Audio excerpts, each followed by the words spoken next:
Sometimes getting the number one pick is an absolute blessing for a team.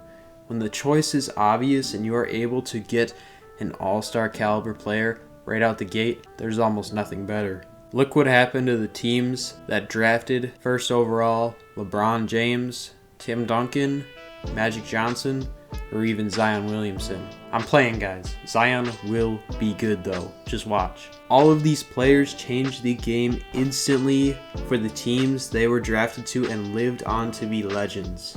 Well, besides Zion. But hey, you never know what legacy he will have on the league. He's an absolute freak of nature. But we see it all too often when a team gets the number one pick and there is not a set in stone best player of the draft. These teams have to bank on the chance that their pick turns into something great, and oftentimes the players deeper in the draft become better players than their peers that were at the top of their class during the draft. Just in the past few years, there have been many top 3 picks who turned into absolutely nothing so far in their NBA career for the team that drafted them. Most recently, my guy, Markelle Fultz. Don't get me wrong, Fultz was absolutely ballin' out in Orlando last year, but when he was in Philly and couldn't even shoot a free throw right, they gave up on their number one pick. Imagine the assets you could get by trading that pick instead of picking Fultz in that situation. This is the situation that the Minnesota Timberwolves are in right now, but the stakes are a lot higher for this team because I, as a Timberwolves fan, don't know how much longer Karl-Anthony Towns can miss the playoffs and lose. Rumor has it, despite getting his best friend D'Lo on the squad, he is still unhappy and just wants to win. Before we go any further in the video, if you have been enjoying the content and you have been liking the channel, it would be greatly appreciated if you subscribed if you're new and joined the Woods crew. Also, it would mean the world if you hit the like button on this video. It truly does help the channel grow.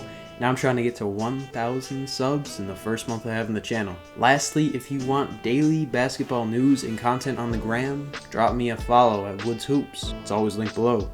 Now back to the Timberwolves and the monumental decision they have to make. And when I say monumental, this could make or break the next few years for this team, or even more.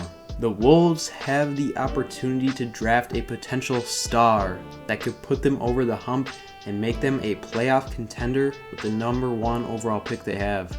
It's clear who has potential to be a star guard right away in the draft. I'm talking about Lamelo Ball.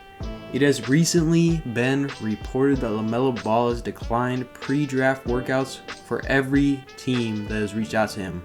But that changed when he recently participated in a workout with the T-Wolves. The most reliable Wolves source other than the obvious Shams or Woj reported this about Lamelo Ball and the Timberwolves last week. Giovanni reports that Ball has worked out for the president of basketball operations of the Timberwolves, Gerson Rosas, and executive vice president of basketball operations, Sachin Gupta, and head coach Ryan Saunders. According to the report, Ball shot the ball very well, and there was no issues for whatever that's worth. It's notable that Ball worked out for the Wolves given his refusal to do so for anyone up until this point.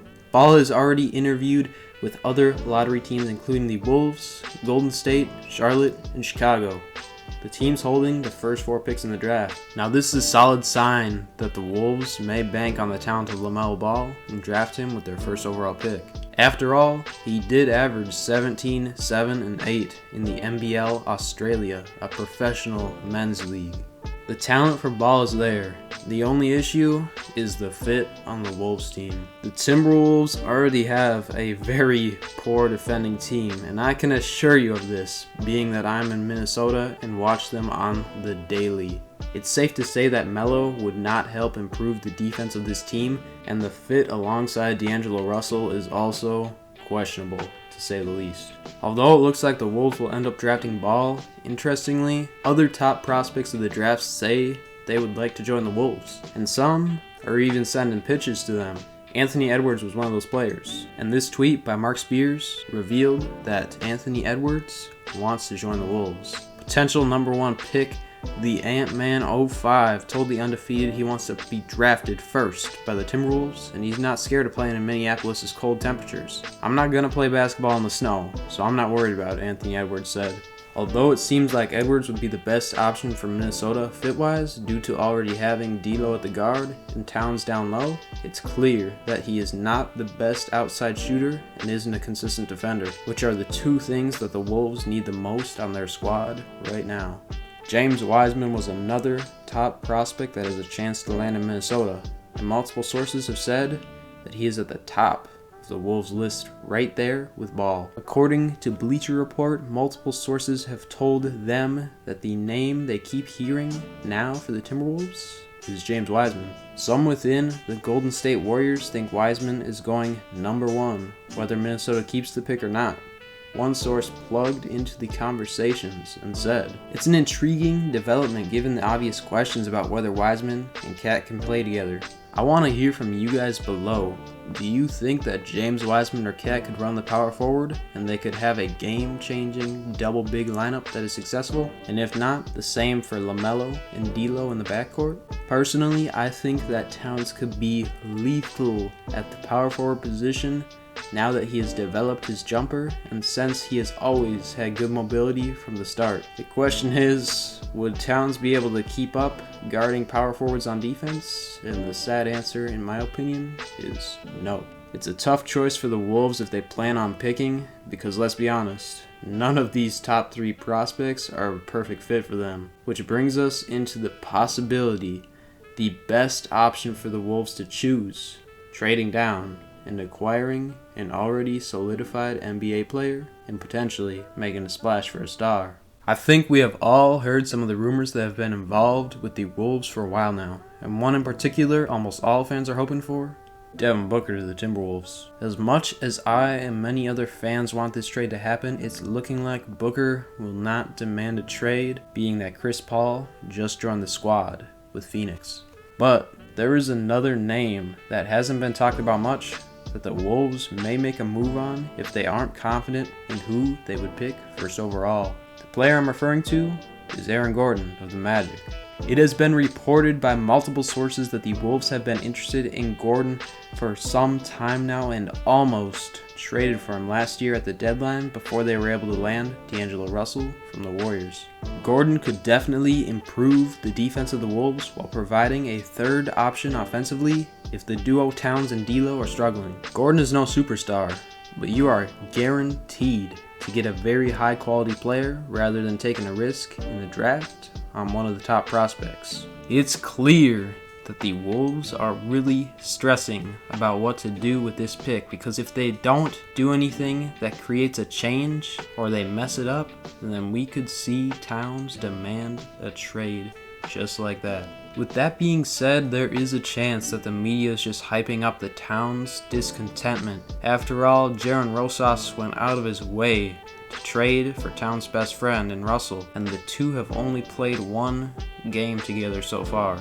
But it's safe to say that if the Wolves can't win this year, the future may not be very bright for them. I want to hear what you guys would do if you were in the position of the Wolves. Would you use the number 1 pick in the draft? Or would you trade down and try to acquire an already solidified NBA player? If it's me deciding, I'm drafting Melo or trading for a player of his caliber. You guys have seen the progression of Lonzo Ball and the fact that he is now one of the most elite passers in the league. Just imagine what Lamelo could turn into a couple years down the road. Lonzo said it himself that his little brother is most definitely better than him. And for that reason, I'm taking the chance to create potentially one of the best backcourts in the league with D'Lo and Lamelo Ball. As a Wolves fan, I hope that Rosas and the front office end up making the right decision, because what I want to see is the Wolves actually competing in the West like they were when Jimmy Buckets was on the squad, briefly. And I think one more young talent with this new roster could allow them to do just that. But I guess only time will tell. If you enjoyed this video, it would be greatly appreciated if you hit that like button. And like I said, let me know below what would you do if you were in the shoes of Jaren Rosas. It would be greatly appreciated if you subscribed if you're new, and join the Woods crew. I'll catch you on the next video. Woods out.